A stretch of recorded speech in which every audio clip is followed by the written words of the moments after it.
G'day guys and welcome back to the channel. Today I'll be reviewing the game between St Kilda and Geelong. This one was at Marvel Stadium and the Saints got it done, 33 points, and that spells the end of the season for the Cats after some controversy with Sydney ultimately mathematically making it impossible. Cats season is done and dusted, and probably even irrespective of the Adelaide-Sydney result, it looked to be curtains anyway. So yeah, this is where we find ourselves, out of finals contention, which is pretty rare. I think I've been doing these reviews since 2014, and it'd be probably the second time in that time where we haven't been in contention, or we've been sort of knocked out of finals, which is quite crazy really. But as I hear myself say, it's kind of extraordinary that we've been in finals that many times over the last 20 years, and it's been a pretty special 17, 18 years of the club. I'll probably leave a bit more of the philosophical stuff to the end and talk more about the game, and then probably what it looks like moving forward. Towards the end of the review, I'll sort of get the logistics worked out, and then talk about what it all means as we progress throughout. But yeah, it was kind of like the season all amalgamated into a single game of footy, and it's not a huge shock, the result.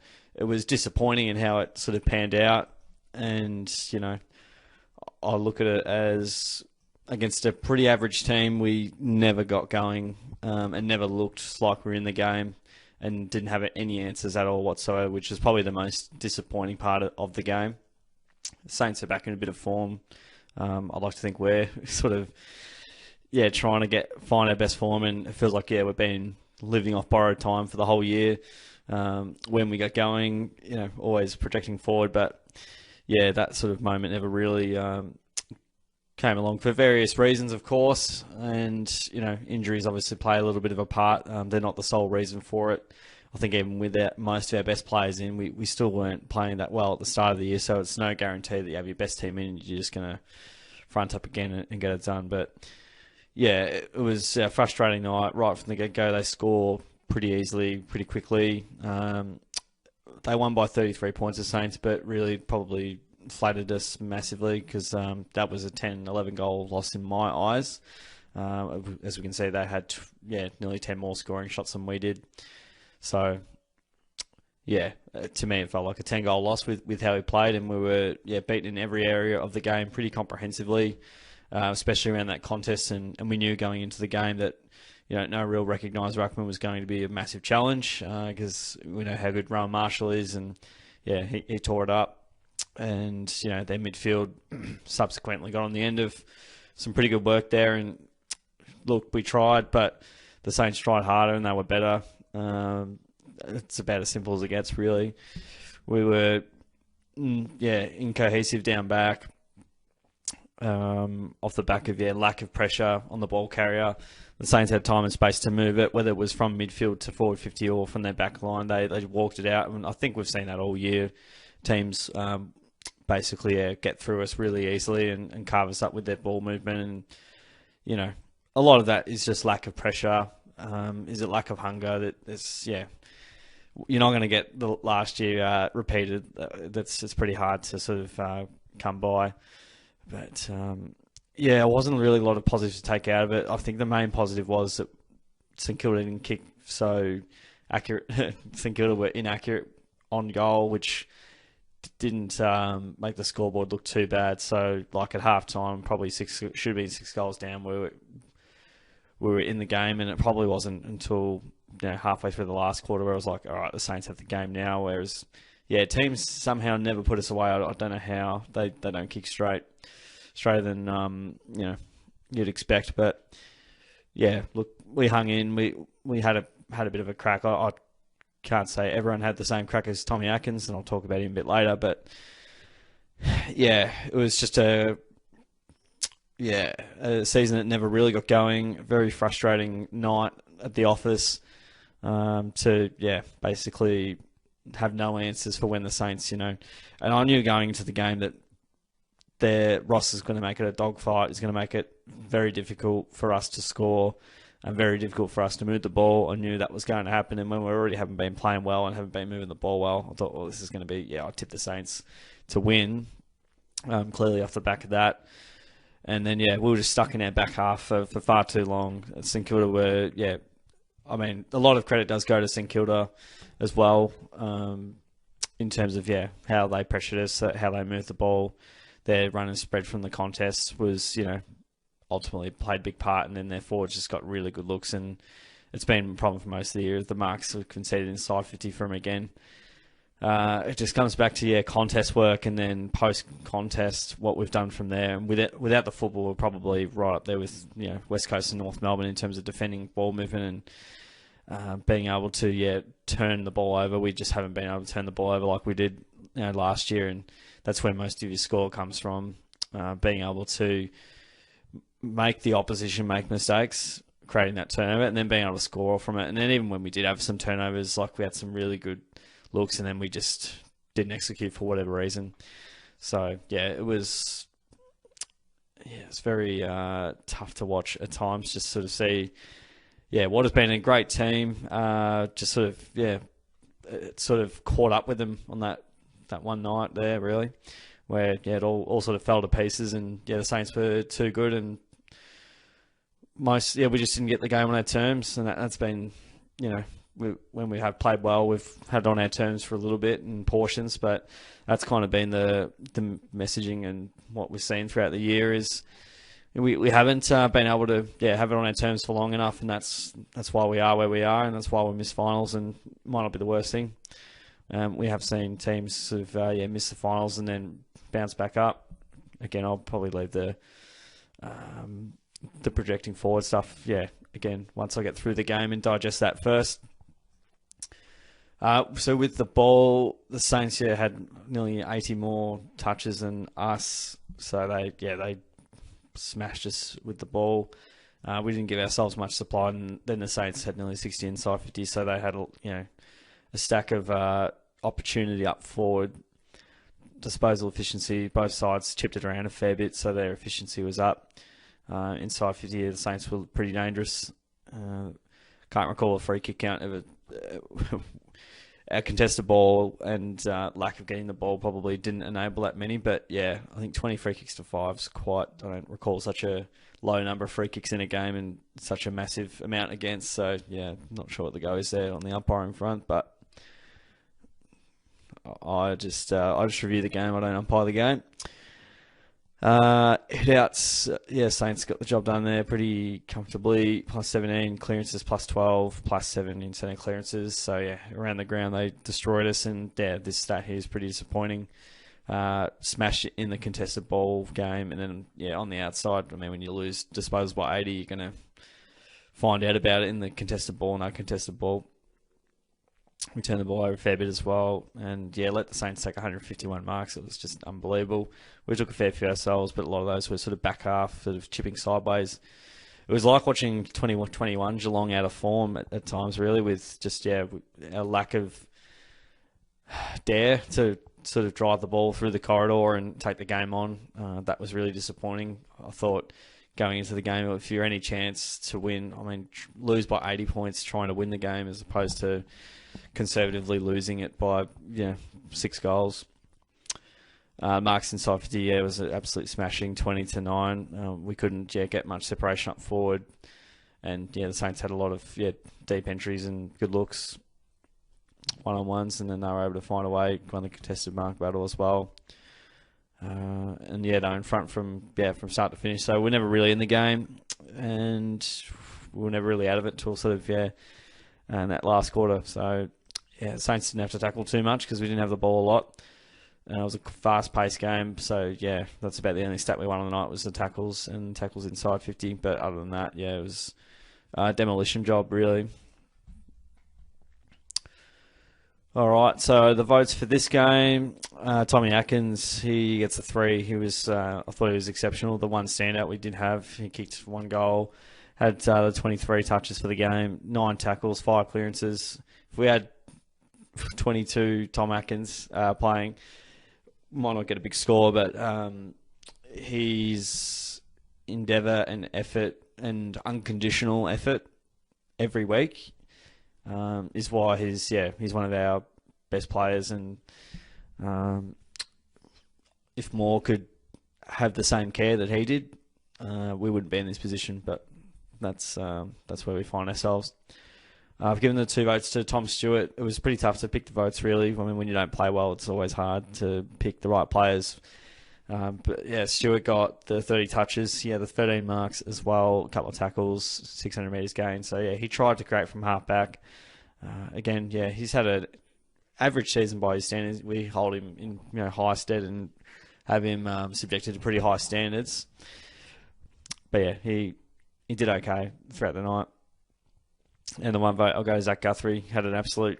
His error at the end kind of reminded me of what the season's been like. Just all good intentions, and then just, yeah, things go wrong. You're 1 step forward, then you 2 step back, which has been the entire year. So that was kind of our season in a nutshell, when he took a great mark and it didn't quite work out. Turned it over twice and then straight over his head for a goal.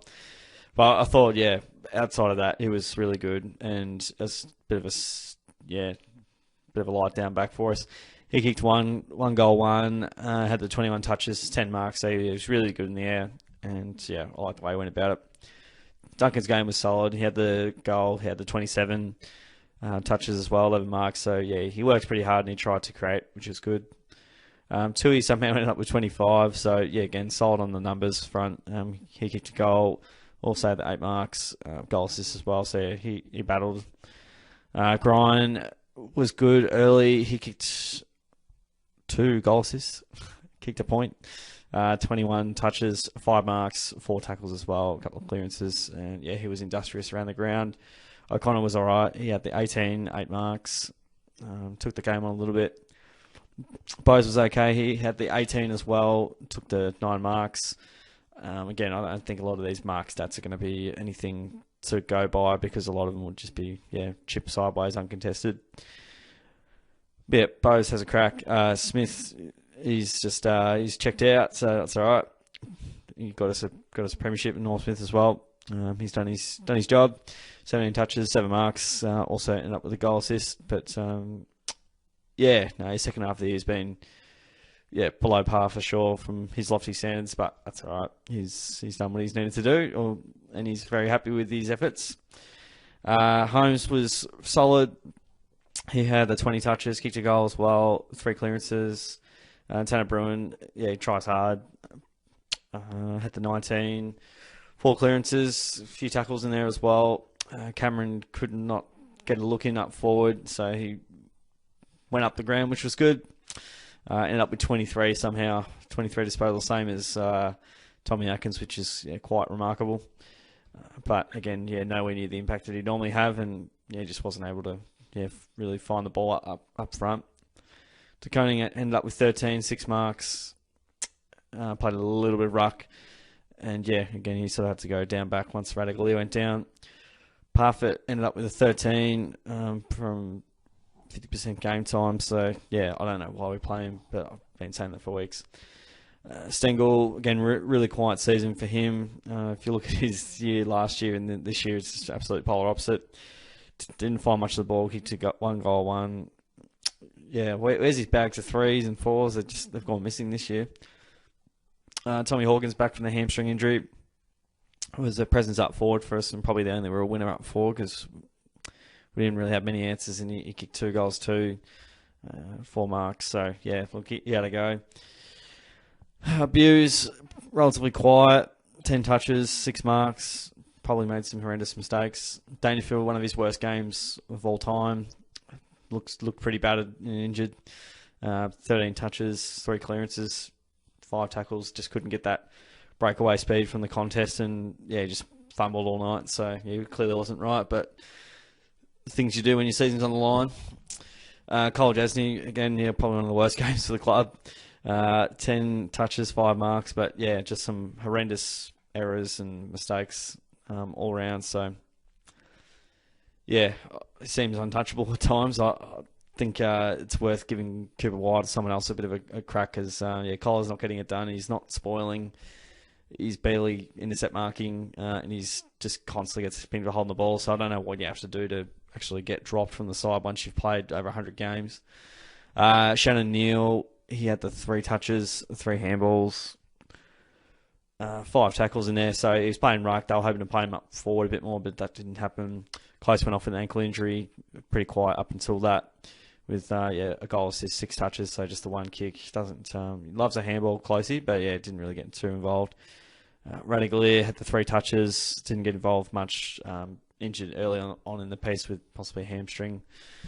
And again, he made some silly mistakes in positioning and whatnot. So, if he finds another club, that's fine. Henry also had the 1 kick, so didn't get up forward much, and he didn't really have the impact he would have liked. Minus 35 metres game, that's crazy.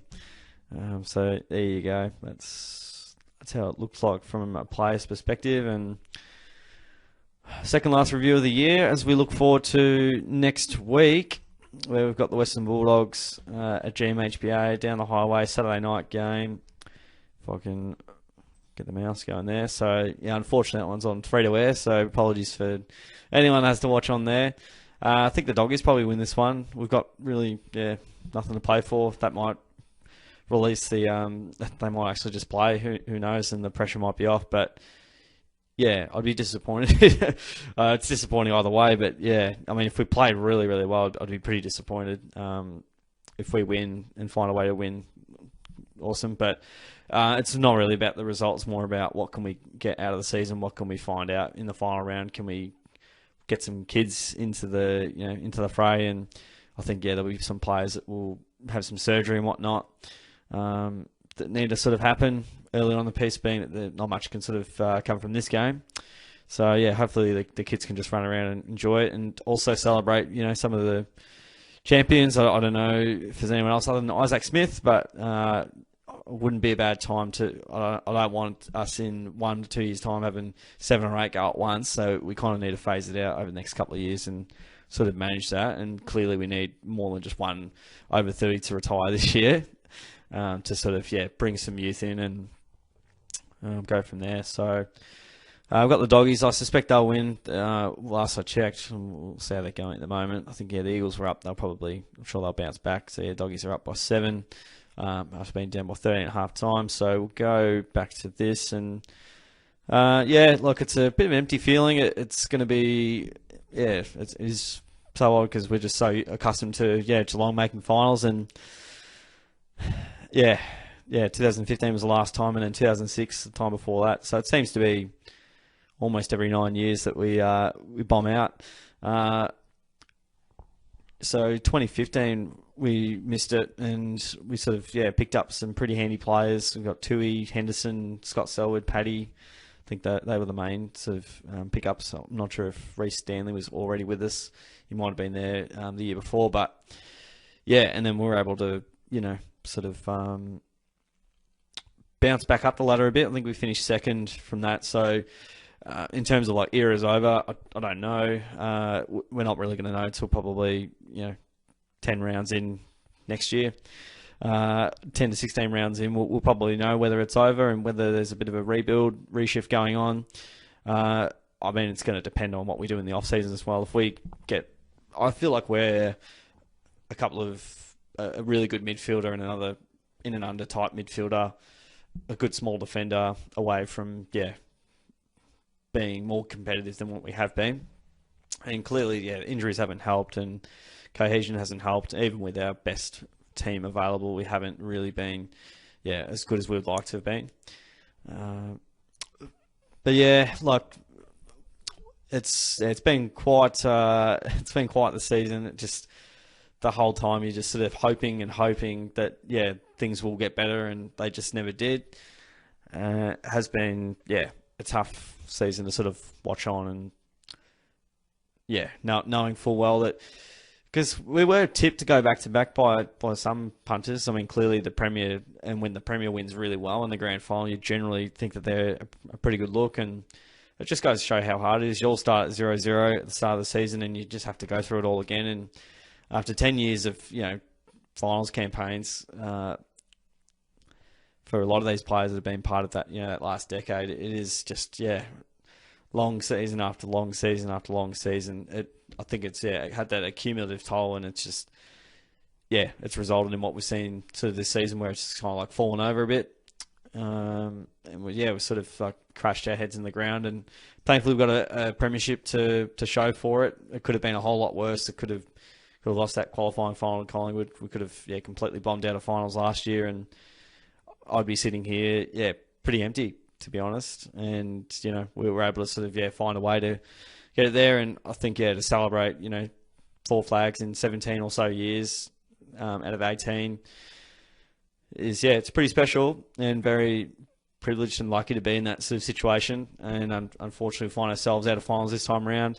All you can do now is just kind of soak it up and celebrate last year and what has been, and most importantly look to move forward and see some exciting green shoots popping up at the Cattery. And let's just hope we actually blood some youngsters and give some of the young guys a go.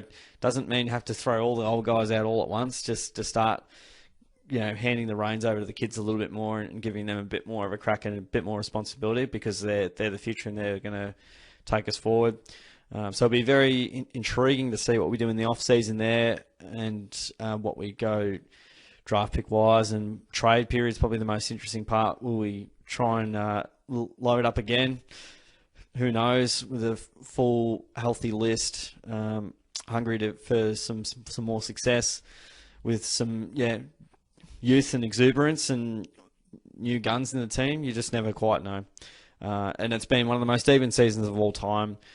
And quite clearly, you lose one game and another result doesn't go your way, and all of a sudden you've moved 4 or 5 ladder positions. So, we've been in the middle of the rung all year and probably been below average all year. And this is where we've ended up. So, in terms of where we sit in the ladder, it's inconsequential, because mathematically it's impossible to make it anyway, unless you strip the Giants some premiership points and other things go your way. Don't think that's going to happen, but there you go. So sitting 11th at the moment, 10 wins, 11 losses in a draw, so 10.5 wins. But that's it, guys. That's all she wrote for season 2023 in terms of being able to make finals. Got one more review next week, and hopefully, just get lots of surgeries in for the players and just get them right for 2024. Have a good crack at the trade period, and pick up some top end talent in the draft where we can, and reload for 2024. That's all you can do with the cards we've been dealt and where we find ourselves. So there you go.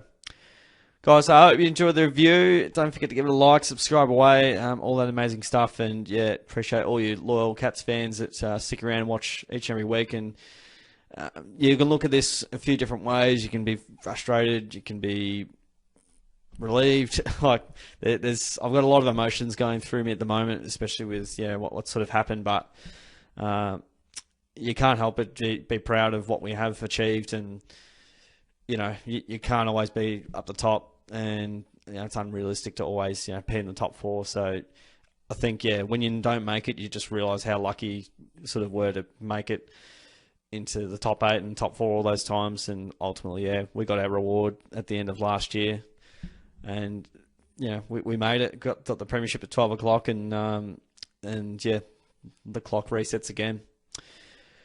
All right, that's all from me. Thanks again for watching. I'll catch you guys all next time.